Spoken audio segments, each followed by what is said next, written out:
Hello my loves, what is up and welcome back to my channel. Hope you're all doing well, having yourselves a good day. If you're new here, hello and welcome to my little corner of the internet. My name's Ella.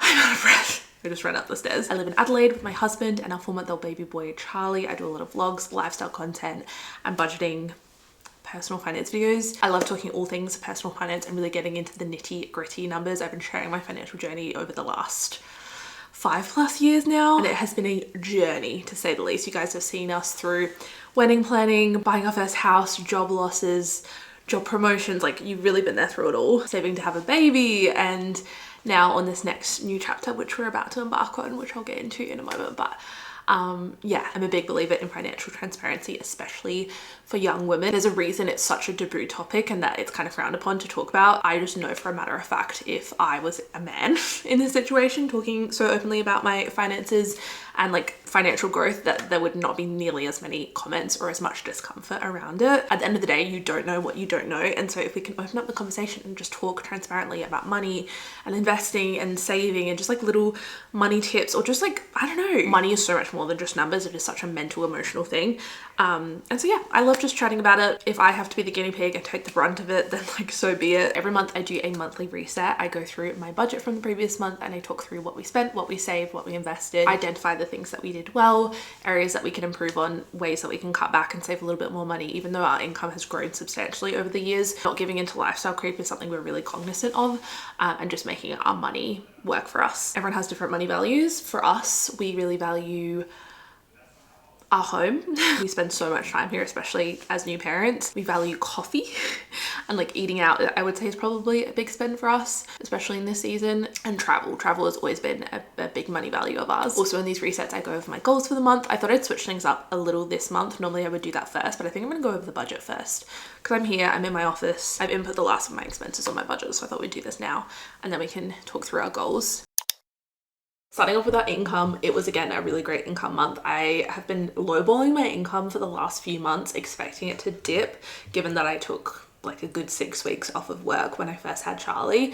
It just like hasn't. I've been really lucky. I've had some amazing work opportunities that have popped up, a lot of like last minute brand deals that have also happened to pay out really quickly, which doesn't often happen in this industry. Yeah, I've been so lucky to still be able to maintain my income and be a mum, a stay-at-home mum as well. Definitely something I'm really grateful for. So I expected to make $3,300 after tax, and instead I made $9,606. That's after taxes, deductions, any business expenses. Nick now gets paid monthly at his new job, so he made $8,264. I think it was closer to $8,800 the first 2 months at his new job, but he signed up for their shares like stocks program because it's worth it. They also do like a company match as well. And then I got paid $646.48 as parental leave. Bills wise, it was pretty much what we expected. It's normally around $1,300. It was $15 more for our phone this month because I switched over to Leica Mobile. I did transparently work with them on my Instagram and TikTok, but I'm a paying customer. Like I signed up, gave it a go, went through the whole like sign up process. I've been meaning to switch over our phone plan for a while now because we're just paying like $108.99. For what? We're saving at least $50 a month once we switch Nick over as well, which we're in the process of doing at the moment. It just makes so much more sense, and it's the same network that we were on before. It's Vodafone. So like, what am I paying for? I'm paying for all these random extras that I don't actually need and paying this loyalty tax when I can just have a prepaid SIM. Like, we're not paying off any devices. It's literally just the SIM. So we switched over the numbers, ported over the numbers. It was so quick and easy. And this isn't an ad, but I transparently did work with them, but then also signed up on my own behalf because I believe in them and I genuinely wanted to give them a go before I recommended them to you guys, and they've been really good so far and it was such an easy process. So that was why I was a little bit extra. As for our general expenses, this looks insane. It was always going to be a high spend month because we were taking money out of our savings for travel. We just booked a big overseas trip for later this year. This is something we've been saving for pretty much since I found out I was pregnant. We knew that we wanted to do some kind of overseas holiday. Nick gets really great parental leave, like 18 weeks paid parental leave. So we're taking 8 weeks later this year and we're going on a big overseas trip with Charlie boy. He'll be, I think, about 7 months old by the time we leave. So it kind of felt like the perfect age. Anyone that I've spoken to that has kids have said, if you can and you have the means to, travel while you only have one and while they're not moving too much. So we really took that advice on board and have run with it. We are doing a 6-week overseas trip, which is obviously quite costly, but something that we've been saving for over a year now. Yeah, we ended up spending we were like pretty much right on budget, $7,573.66.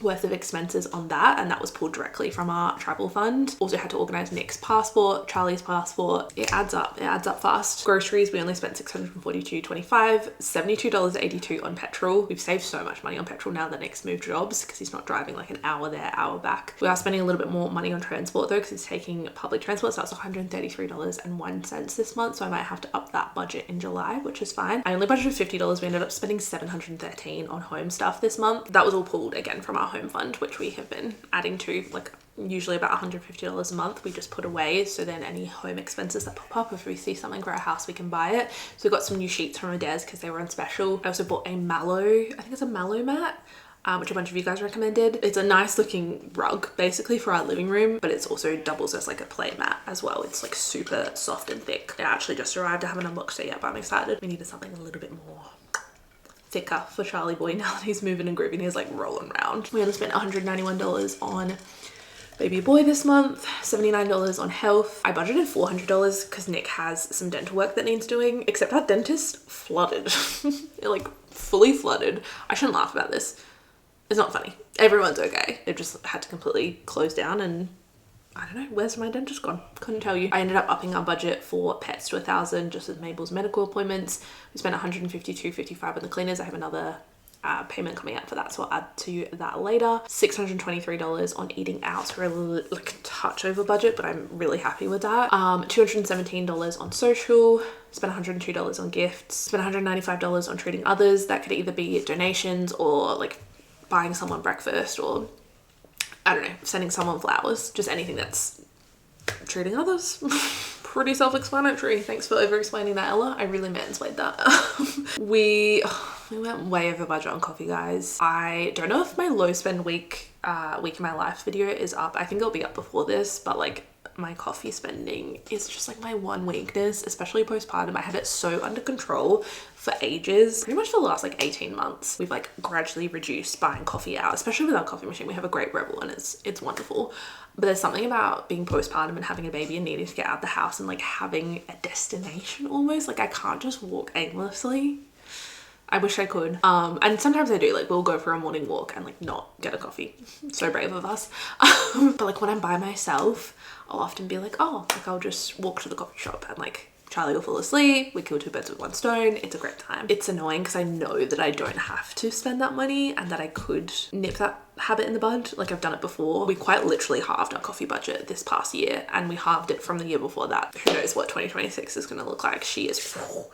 And yeah, as I mentioned, we spent just over $7,500 on travel, and that came from our travel fund. I also added to the travel fund this month as well, which is why the numbers don't quite add up. I think we put $3,000 back into our travel fund. We're pretty much on budget for shopping, entertainment a little bit over, that's fine. I bought tickets for a show for me and Kirsty. We spent $367 on date night. We had a couple of fun opportunities, spend a bit of time together. Oh my God, I cannot tell you guys how lovely it is. I really want to make this a priority. We're so lucky to have the village that we do, and if we can have just like an afternoon together, or just even just a couple of hours. It was literally just a few hours. My parents kindly watched Charlie while we went ring shopping, which we'll get to, and then we went out for lunch, and it was just so lovely, so lovely. I felt like I was 21 again.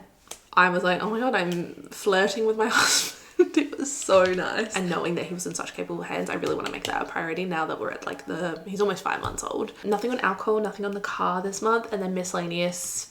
This was pretty much, most of this was on the ring, the deposit on the ring. I'll have a link to the vlog down below where I talk about it, but that's basically my push present, was an engagement ring upgrade. I'm actually not wearing my engagement ring at the moment. Is it in here, actually? There we go. Beautiful. Upgrading this bad boy. This was like a hard purchase to make, to be honest. I was putting it off for ages. Nick was like, no.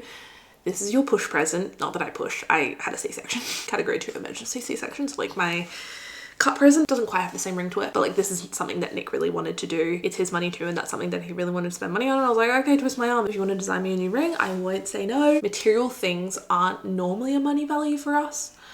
But there's something really special about like jewelry, a nice piece of jewelry, and what it signifies, not only our marriage but also the birth of our son and everything that we've kind of gone through together. So it's really special. Savings wise, we mostly took money from savings rather than putting it back in. We did end up putting $150 into our home fund, $150 for car expenses, $150 for our pet fund. These are like our little sinking funds we have, and then $400 into our gift funds. You'll see here, like, we pulled so much from our savings that it's not even on the pie chart. So it was one of those months, a spendy month, but things that we've been actively saving for and have planned for. So no guilt associated with this. And because it was a higher income month, we still managed to put $3,000 as an extra payment on our mortgage. We are so close to hitting our goal of paying off an extra $30,000 by the end of the year. So I think we might have to revise that, maybe up it to 45,000. Yeah, I think maybe in July we might be able to reach that goal, which is pretty exciting. Having a look at the more detailed breakdown, 28.7% of our money went towards travel this month. As I said, travel is like such a huge money value for us. This kind of makes me happy to see, like, we have actively saved, consciously saved, and now like our money is being spent on it. 17% went towards the ring, 11.4% as an extra mortgage repayment. Happy with that. 7.6% on our regular mortgage repayment, another 6.3% on the other half. We still have a split loan because we built and then we haven't like consolidated the loan yet. 3.6% on our pets, 2.7% on home, 2.4% on groceries. We invested 1.9% of our money, 1.5% in savings for our gifts. Overall, like, I'm pretty happy with this. I feel like we spent with intention. We were able to stick to our budget pretty much for the most part. Anything that we overspent on came from our savings. So not mad about it, not mad about it at all. Now for the fun part, I love starting fresh with a new budget for a new month. There is something about it that is just so satisfying. So we've got a fresh unfilled spreadsheet. The spreadsheet I use, I always have linked down below with my discount code. It's just the 2.0 spreadsheet from CoPlenty. So I'm gonna start by adding in our expected income. I'm expecting to make around 9,000 next month, and then miscellaneous, this will just be my parental leave pay, which is $646.48. Gorge. Again, I'm going to copy and paste over our bills. We can lower our phone bill back to $30 because we switched over to Leica. That's going to save us so much money. $110 down to $30, and on the same network. Incredible. And then if you've watched any of my videos before, I probably sound like a broken record, but I like to do a pay yourself first approach. So we always pay our bills and make sure our bills are covered. We add money into our savings so we reach our financial goals. We make sure all of our needs are covered, so our groceries, petrol, and then anything else is like extra, and we just like divvy up as we need. We're paying ourselves, as in like paying towards our financial future and setting ourselves up and making sure that we actually reach those goals that we made at the beginning of 2026. I feel like it's time to do a bit of a mid-year check in on those goals. I feel like we can do that together. Rates have gone up, so our mortgage is now $3,673.38. We're also trying to pay extra off of our mortgage. Let's have a look at how much we have left to reach that goal. $4,500. You know what? We're gonna do it. We are gonna do that. We're gonna put $4,500 as our goal this month. So by the end of July, we should have reached that $30,000 extra goal. I'm gonna budget nothing for emergency fund, $500 in ETFs. That's kind of like our baseline. We wanna make sure that we're still investing whilst also paying off our mortgage if we can.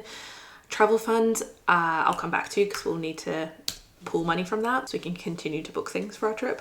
We're gonna put $150 into our home fund, $150 for car expenses, $150 pets, nothing in baby fund, $400 into our gift fund. That'll see us through to Christmas, and then $0 for both of those. Groceries, we typically budget about between $750, $800. I'm gonna say $800 this month, just because last month we were under budget, and I feel like if we're under budget, we're probably gonna spend more the following month. We'll go $150 for petrol and $170 for transport, $50 for home. Charlie will say maybe we'll go $300. I don't think our dentist is gonna reopen anytime soon. I don't know why I keep laughing about this. This is like very serious and kind of sad. And knowing that like everyone's safe, obviously like not great for business, but it's an insurance claim. I'm sure I used to work in insurance. I hope they're getting their money. Social, I'm gonna budget $150 between like mothers groups, anything that pops up with our friends. I feel like that's a good amount. Gifts, we do have a few birthdays in July. One of my friends is also having a baby in July. So I think we'll probably spend, well, let's say $400 on gifts. $150 for treating others. Coffee. Look, I don't know what to do. It is what it is. We'll say $150. Travel, I'm not sure how much we're actually gonna spend on. I think I might leave this at $0.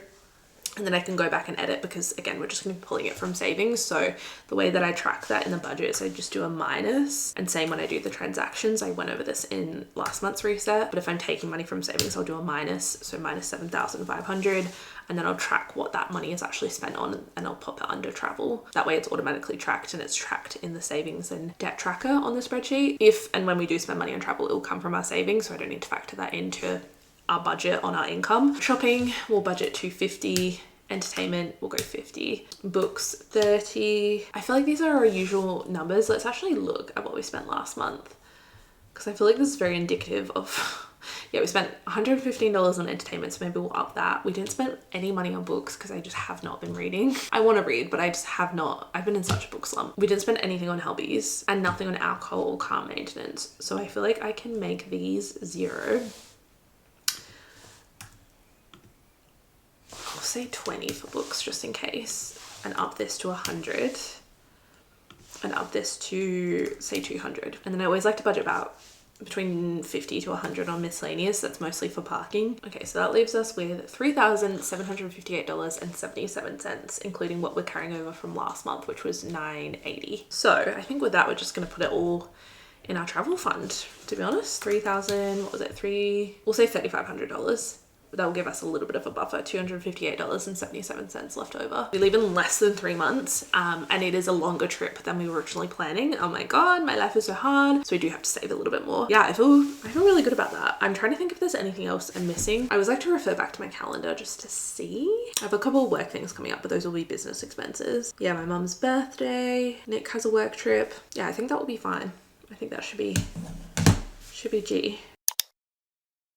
It is now the next day. I'm just sitting at my dining table doing a bit of admin work, and I thought now was a good time to check in on my goals. I'm going to look at my monthly goals and then also my yearly ones. Also, I'm sorry if you can, hopefully you can't see anything. I'm like surrounded by chaos right now because we're off to Sydney tomorrow for a fun little work event. I'm taking Charlie and Nick along with me, so I have like so much stuff. How a little tiny being needs so much stuff is beyond me. Anyway, let's go over our goals quickly. I'm going to keep this quite short and sweet because I really have not been in the mood to goal set recently. I don't know, I feel like everyone goes through seasons like that. I am finding it hard to stick to a schedule because like I have a 4.5-month-old, there is no schedule, and just feeling motivated to achieve goals. Like I'm just not in that season of my life right now. I have an overall idea and vision of what I want my life to be. I have my vision board. I'm always referring back to that. I have like bigger life goals. I'm just struggling to break them down into monthly goals and actually stick to it. I think it's my biggest thing. Like I can brainstorm some monthly goals. Am I actually gonna do them? No, that's not really where my head is right now. So I think maybe I'll take a break from it this month. Maybe having a month or 2 off from goal setting might re-inspire me. I don't know. But we'll talk about June and how we went in June. So as you guys know, I like to break up my goals into personal, wellness, financial, career, and then any like home goals. These are just the 5 areas in my life that I want to prioritize. They might be entirely different for you. Starting with personal goals, I did not read 2 books. I haven't even picked up a book. That's what I mean. Like I feel like setting it as a goal and making it a goal is making me feel pressured. I'm the kind of person that doesn't really like being told what to do. Some might say a rebel. And I've never had this mentality when it comes to goal setting ever before. It's always been so motivating to me, but I'm really struggling with it right now. I don't know. Being told I need to read 2 books makes me not want to do it. So I haven't picked up a book. I don't even know where my Kindle is, to be honest. I am also in a really big reading slump, which I've heard is very common postpartum. I did lodge Charlie's passport application though, and Nick did his renewal. So that's huge. And we booked a Europe trip. Wellness goals, I didn't get to Pilates 6 times this month. I did invest $500 though with our financial goals. We also donated and had a low spend week. And we also started the process with our broker. So 4 for 4, 100% of our financial goals we hit. So that's pretty good, pretty good. I've kind of talked here and there in the vlogs about the house buying process with our broker, but I guess I could give you guys a bit more detail. We've been pretty transparent, I think, about the fact that this house, as much as we love it and as much as we love the location, it's not our forever home. It's beautiful, it's perfect, especially for the season in our life. But thinking ahead and thinking towards the future, it's not our forever home. I hate using that word though, because that just feels very like permanent and holds a lot of weight, because I don't know if the next house we move into is going to be our forever home. I can't commit to that. We always knew when we moved in here, we would only ever be here probably 5, maybe 10 years at a push. Long story short, a house came onto the market a few weeks ago that we have always walked past and always said, this is such a beautiful home, without even seeing the interior. I've always said like, that is a beautiful, beautiful home. And it came on the market and we were like, oh, okay, let's have a little nosy. So we went to the Open and we really, really liked it. I would go as far as to say we fell in love without getting too attached. It was like perfect, ticked all of our boxes. We ended up actually going through the process with our broker. We did put in an offer, which is wild. You heard it here first, ladies and gentlemen. I would say quite a competitive offer, but as we know, the market is crazy. I've heard in some other states it's starting to slow down, but here in Adelaide, it is crazy. Long story short, we were very, very close, but we ended up not getting it. We just weren't prepared to pay what they were asking for it. And also we're in a very, very fortunate position where this is going to become an investment property. Seeing that house pop up for sale was just kind of what kickstarted it. It's been something that we've been talking about doing for a while. We know what we can afford, comfortably afford, and yeah, we're just in a very fortunate position where we're in no rush at all. We love our house. It's perfect for right now. We're just thinking ahead, thinking about school zones, and yeah, just thinking and planning for the future. That is the tea on that. We put in an offer. We've also looked at a couple other places. We've been to a ton of opens recently. I love it. I find it so fun. It is definitely a privilege to walk into the market knowing that you're in no rush and whatever will happen, whatever's meant to be will be. That's my motto. Very productive past month on the financial front. Starting to think about moving as well has got us so excited and so motivated to keep saving and keep grinding. There is nothing quite like having a big financial goal to give you that kick up the butt. Career goals, I did upload weekly. Very proud of myself. I didn't quite post 14 times on Instagram or TikTok though, that's fine. Here are my yearly goals. The goal and habit tracker I use is also from Copland. I always have a link down below along with my discount code. And if you haven't bought the budget spreadsheet that I use already, you can actually bundle them together and save some extra money that way, and then my discount code on top. But these are my 2026 goals. You guys might remember if you watched any of my reset content back in January. These are the goals I set. For personal goals, I want to get my social media usage down to less than 1.5 hours a day. Not quite there yet. We started off the year really strong and then I had a baby. I deleted the Brick app because I was bricked out in labor and I was like, we cannot be having this, and I haven't downloaded it since. So I need to get back to that, re-download Brick and brick myself out. Find my weekly routine with baby. I'm gonna say yes to this. I think I've done a pretty good job. I really try and keep busy. That's something I'm really proud of myself for. I think my mental health would be literally in the gutter if I didn't have something to do every day. Even something as simple as like going to grab a coffee. You know how you're meant to have SMART goals, like what is it? Specific, measurable.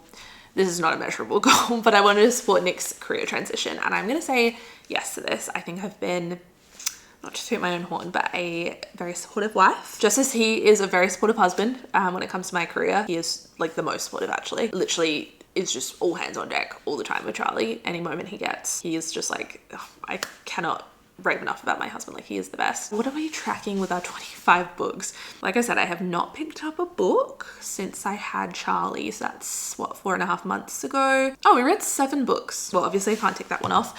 I can tick off that we planned our Europe trip. Huge. By the end of the year, we will be able to tick off visiting a new country. I have made new friends. I have continued to scrapbook. Haven't started a book club. Want to get onto that. Even if it's a virtual one with you guys, I think that would be really fun. And that would also help me achieve my goal of reading 25 books by the end of the year. I have gotten back into Pilates. I haven't been the most consistent with it, but I have gotten back into it and it feels good. Lean on others and start asking for help. You know what? I actually have. And that's big for me. I've always been like a very, I'd say like independent person. Like, I hate asking for help. That's my biggest thing. And it's honestly such a big character flaw. I'm like fiercely independent. Like, I just don't like relying on other people. It makes me feel very vulnerable. Having a baby, being postpartum, trying to balance work alongside motherhood has definitely forced me to lean on others and start asking for help. I have yet to take any annual leave, and I also haven't perfected my at-home matcha. Honestly, I haven't really been having matcha. I think because it's been so cold, more of like a summer vibe for me. Financial goals, I wanted to do 12 no spend weeks. We have yet to do even one. I did a low spend week, which I feel like was a great stepping stone, but no spends. We have done a really good job of maintaining our emergency fund. I'm going to tick this one off. That was something I was kind of scared about, taking some time off work. Nick also started a new job as we had him, so he didn't have any parental leave initially. He took 6 weeks unpaid parental leave, so we thought maybe we might have to dip into our emergency fund, or if things kind of slowed down on the income front, but we have been so blessed. We have also increased our net worth to 800,000. I really wanted to fly business class to Europe. It's not completely off the cards. As it stands right now, we are just flying economy, but we did book everything with points. So we can always upgrade or like bid for an upgrade with our points. We have plenty to go around. So Qantas, if you're listening, would love to fly business class. If we had had a bit more flexibility with our dates, we for sure could have, but we didn't. I'm not going to take this one off quite yet, but we have invested every single month so far. We are so close to paying off an extra $30,000 for our mortgage, or like putting in our offset account. Also quite close with my $65,000 in my super fund, which feels good. And also tracking really well with donating monthly. For career goals, most of these I'm not expecting to hit because a lot of them are, yeah, numerical goals like subscribers, 85,000 subscribers on YouTube, and then a follower goal for Instagram and TikTok, which I was planning for end of this year. Also wanted to make more evergreen content. That hasn't really been at the forefront of my mind actually, so this is a good reminder. And then trust that evolving doesn't mean losing your audience. This is so vague and not really a goal. It's more of a mantra, I guess. But I'm gonna say yes to this. I think I really lent into this new season, this new chapter, really embracing it and how that translates with my content. I think I was so in my head before having Charlie, and now that I've had him and I am in this entirely new season, I think because it's so transformative for me as a person, I don't care's the wrong word. Like, I care what you guys think, obviously. It almost doesn't matter. Like, nothing really matters apart from him. Looking back, I'm like, of course my content's gonna evolve. Of course it's gonna change because I'm evolving and I'm changing. It would be weird if my content and who I am stayed the same. Like, I'm just not the same person, point blank. And I'm not scared about losing an audience. I think the people that care are gonna care and they're gonna be here regardless. The people that my content doesn't resonate with anymore don't have to watch. But with that and this new season, I'm sure there'll be other people that jump on board, and that's just life. So all in all, like, tracking really, really well. Considering I've not been in the goal setting mood for a good part of this year, I'm really happy with that. I feel like we're doing really well. Take this as your sign, guys. Do a little mid-year reset. Check in on your 2026 goals and see how you're tracking. I would love to know if you've achieved any, if you need to make any changes. You are not the same person you were back in January even. So if your priorities shift, naturally your goals are gonna shift with that. Anyway, I love you guys so much. Thank you so much for resetting with me. I'm gonna skedaddle. I've got to finish packing, tan, wash my hair, all the things, and have dinner. It's already 8 o'clock. Yep. Anyway, love you guys. I'll see you very soon for another video. Bye.